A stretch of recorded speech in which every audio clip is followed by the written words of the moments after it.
I'll get there. I'm in no hurry. Are you in a hurry, or do you have a subway to catch or anything?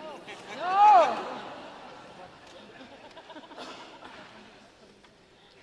All right,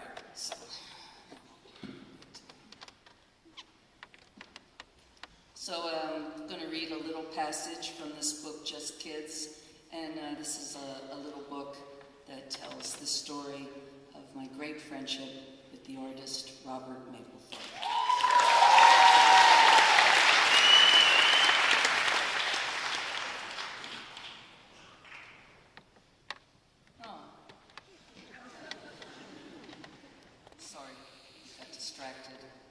I mean, I wasn't, no, it's too distracting. Sorry.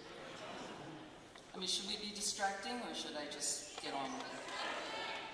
All right, the only reason I was distracted is because the part before what I was going to read is about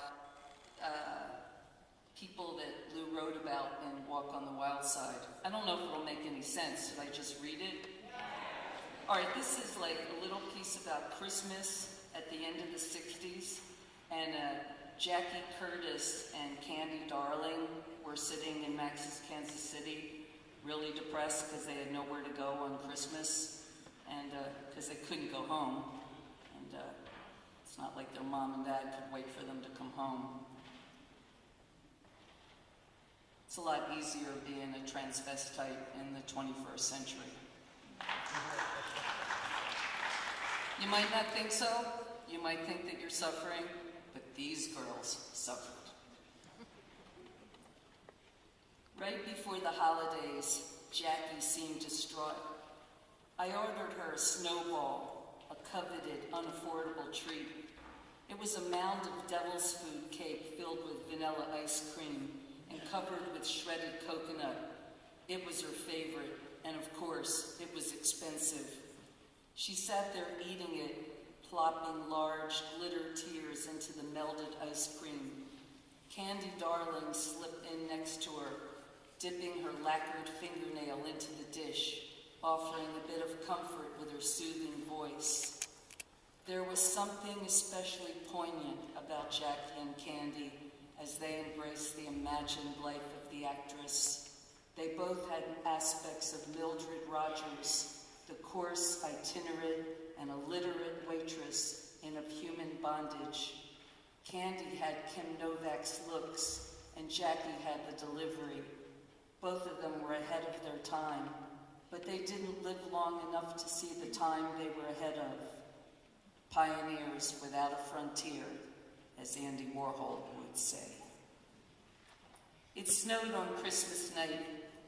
Robert and I walked to Times Square to see the white billboard proclaiming, "War is over, if you want it. Happy Christmas from John and Yoko." It hung above the bookstall where Robert brought most of his men's magazines between Childs and Benedict's, two all-night diners.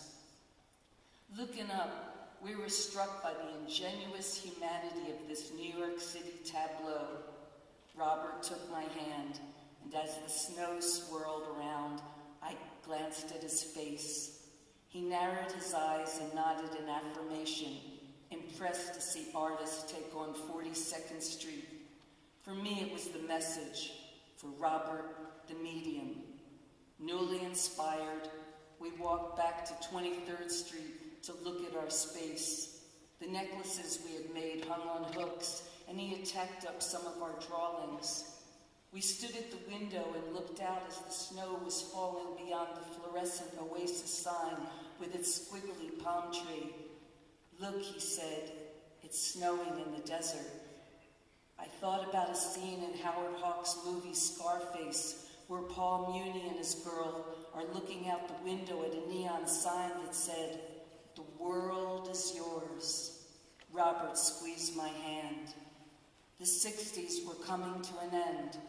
Robert and I celebrated our birthdays. Robert turned 23. Then I turned 23, the perfect prime number. Robert made me a tie rack with the image of the Virgin Mary. I gave him 7 silver skulls on a length of leather. He wore the skulls. I wore a tie. We felt ready for the 70s. It's our decade, he said.